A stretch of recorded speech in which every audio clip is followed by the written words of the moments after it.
সকল বন্ধুকে বাংলার বিকাশ ইউটিউব চ্যানেলে স্বাগত জানাই। আজ তোমাদের সামনে হাজির হয়েছি বিএ 6 সেমিস্টারের দর্শন SEC 4 2024-এর সাজেশান নিয়ে।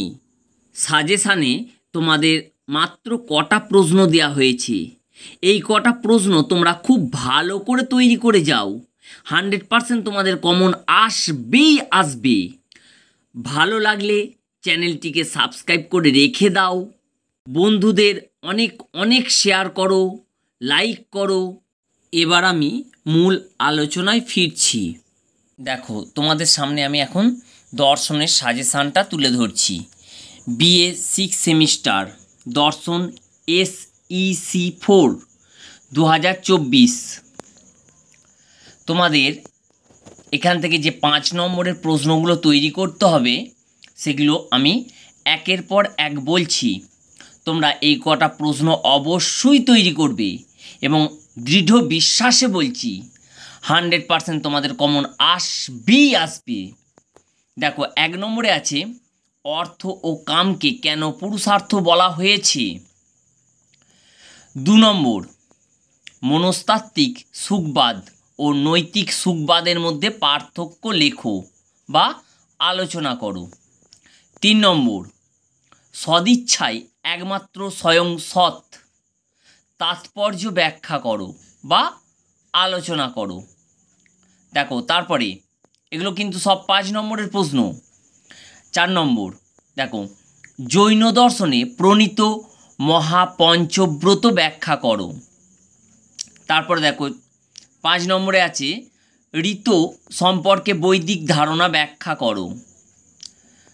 তারপরে নেক্সট 6 নম্বরে আছে নৈতিকতার গুরুত্বপূর্ণ স্বীকার্য হিসেবে স্বাধীন ইচ্ছার বিষয়টি ব্যাখ্যা করো।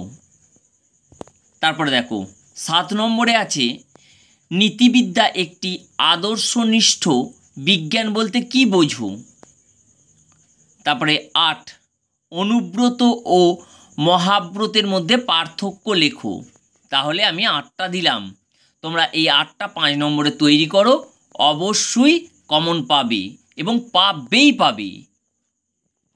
এবার আমি 10 নম্বরের কটা তোমাদের সাজেশান হিসেবে দিচ্ছি, তোমরা লক্ষ্য রাখো। 1 নম্বর কান্টের সূত্র কর্তব্যের জন্য কর্তব্য এর ব্যাখ্যা করো। তারপরে দেখো, 2 নম্বরে যোগ দর্শন অনুসারে অহিংসা ধারণাটি ব্যাখ্যা করো। কিন্তু এগুলো 10 নম্বরে তোমরা তৈরি করবে। 3 নম্বর তারপরে দেখো, 3-এতে রয়েছে বেনথামের সপ্তমাত্রিক সুখবাদ কলনের বিবরণ দাও। নেক্সট 4 নম্বর বৌদ্ধ দর্শনের পঞ্চশীল ব্যাখ্যা করো। 5 নম্বর নিয়ম উপযোগবাদের তত্ত্বটি মিল অনুসরণে ব্যাখ্যা করো। শেষ 6 নম্বর নৈতিক বিচারের বিষয়বস্তু কি আলোচনা করো। তাহলে সব মিলিয়ে আমি 10 নম্বরে তোমাদের 6টা দিলাম এবং অবশ্যই তোমরা এই 6টা থেকে 2টো কমন পাবে এবং 100% গ্যারান্টি। এখানেই সাজেশানটি সম্পূর্ণ হলো।